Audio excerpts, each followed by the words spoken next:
Bonjour à tous. La plupart des gens se réveillent le matin et commencent à penser à leurs problèmes. Ces problèmes sont liés à certains souvenirs et ces souvenirs sont liés à certaines personnes et choses. Votre cerveau est comme un vieux magnétophone qui vous repasse la même cassette encore et encore.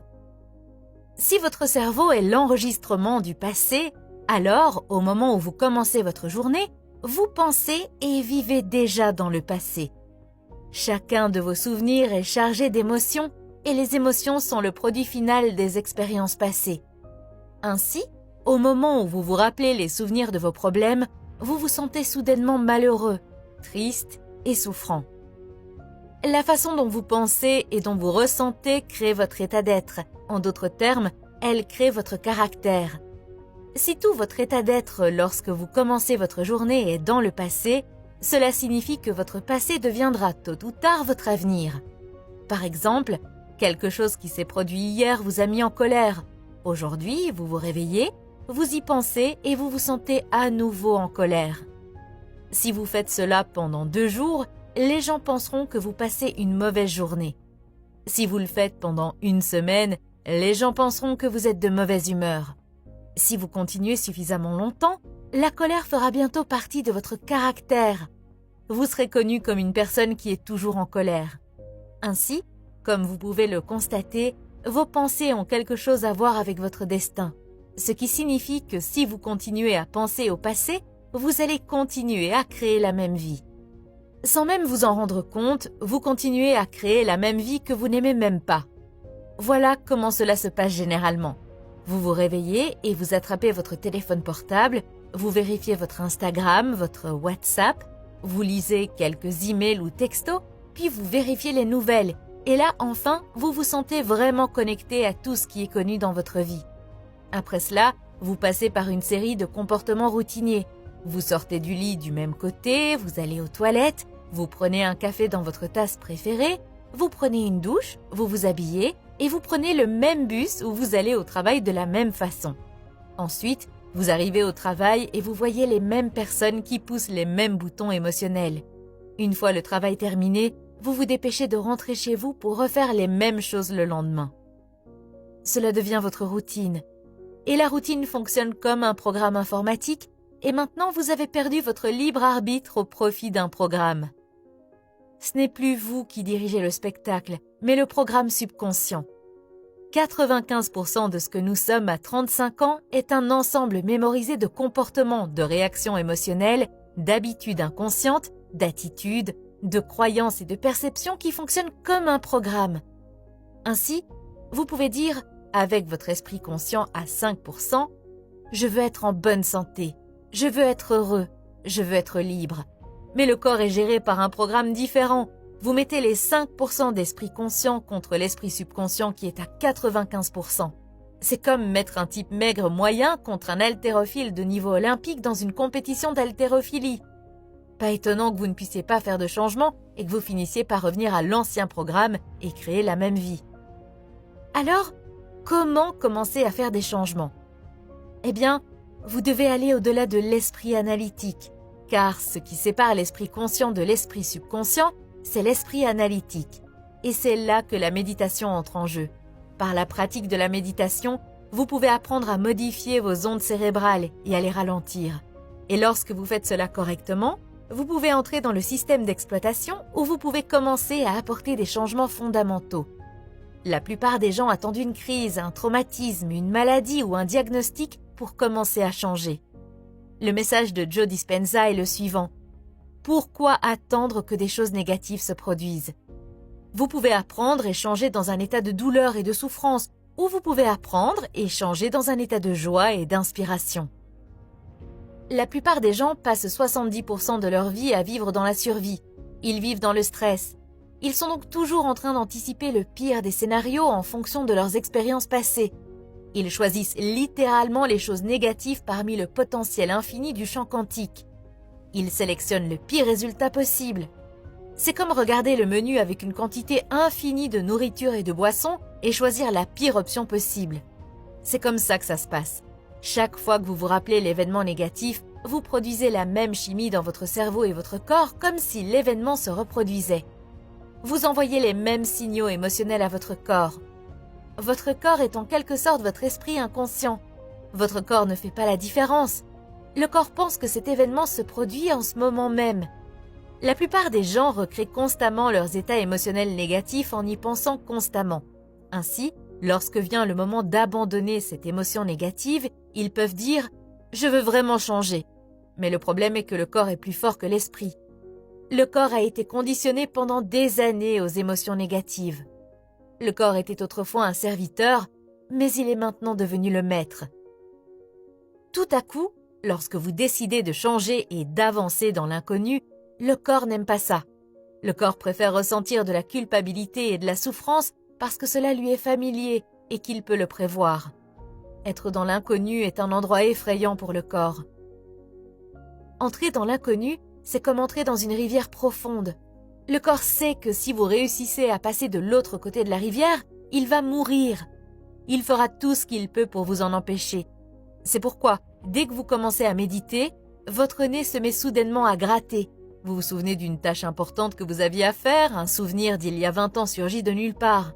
C'est votre corps qui vous dit « Allez, abandonne et laisse-nous retourner à notre ancienne vie misérable ».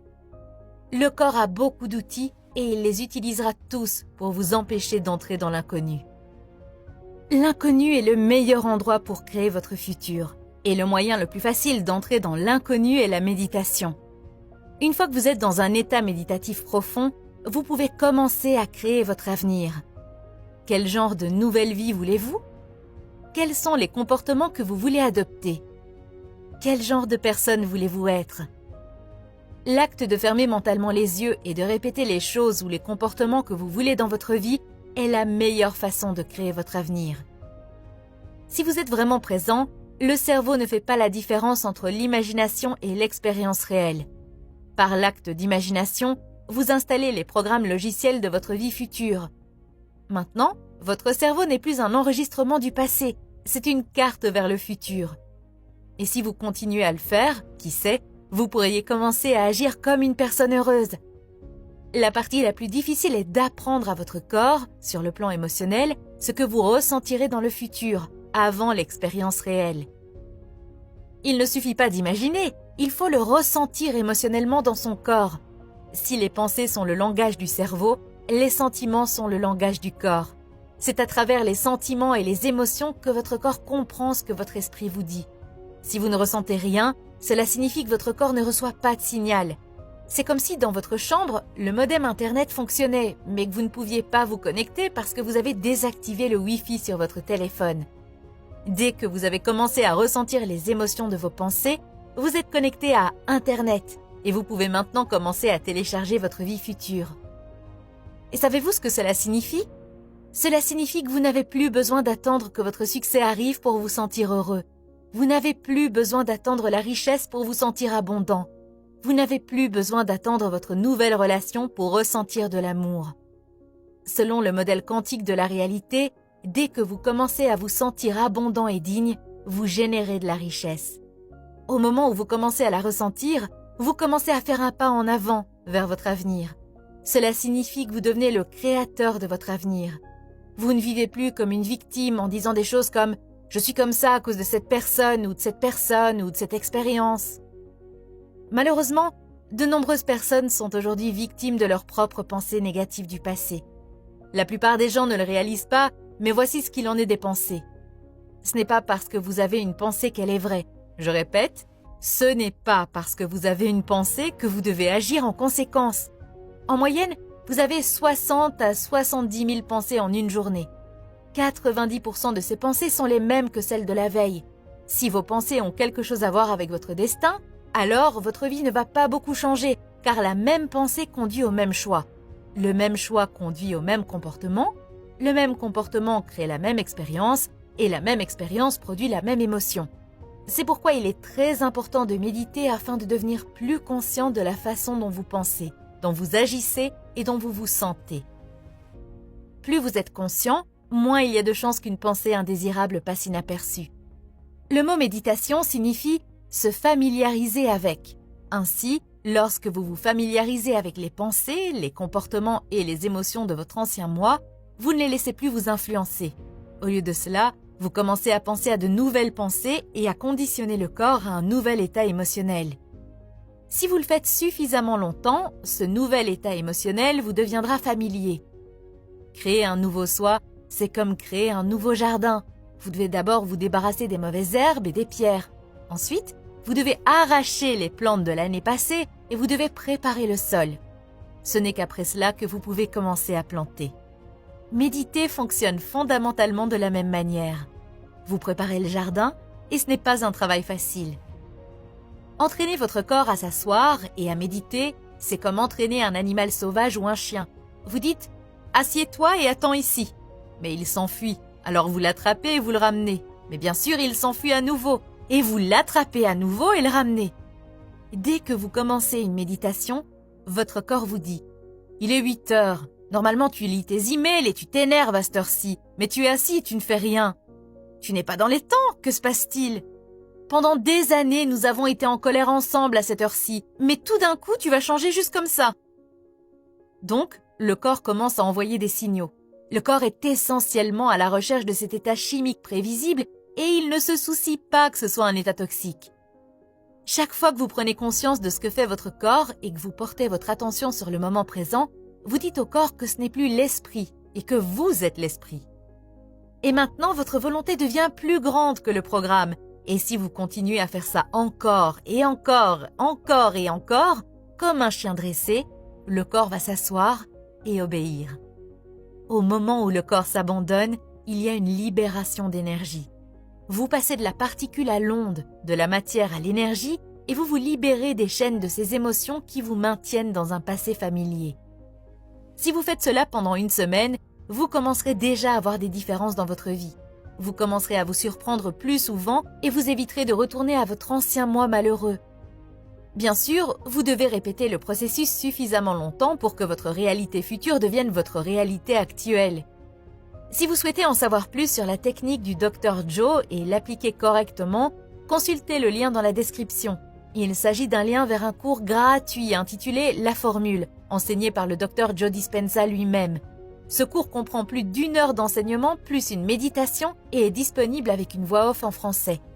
Vous pouvez vous inscrire gratuitement jusqu'au 4 décembre 2022 minuit. Si vous aimez le cours gratuit et que vous souhaitez aller encore plus loin, il existe également une version payante. Le cours est conçu pour vous guider pas à pas afin de changer votre vie de fond en comble. Si vous regardez cette vidéo après le 4 décembre 2022, vous pouvez toujours acheter le cours, mais le prix sera plus élevé que l'offre initiale.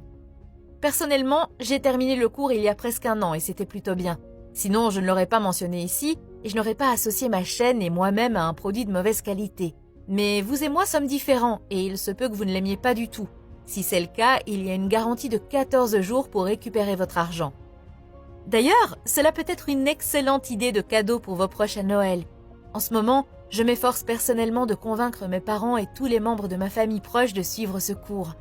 Ce que je viens de dire n'est pas une astuce marketing que j'utilise pour vous convaincre. Si j'ai l'air de vouloir trop vous convaincre, c'est simplement parce qu'une fois que vous avez bénéficié d'un cours ou d'un produit, vous voulez que d'autres personnes le voient aussi. Vous ne pouvez pas vous empêcher d'en parler.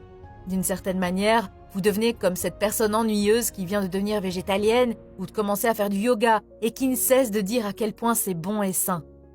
Quoi qu'il en soit, si vous ne pouvez pas suivre le cours, consultez au moins les livres de Joe. Honnêtement, presque toutes les informations que vous entendez dans le cours sont couvertes dans ces livres. C'est juste que le cours est plus pratique, étape par étape, et compact. Merci d'avoir regardé cette vidéo. Bonne journée, à bientôt.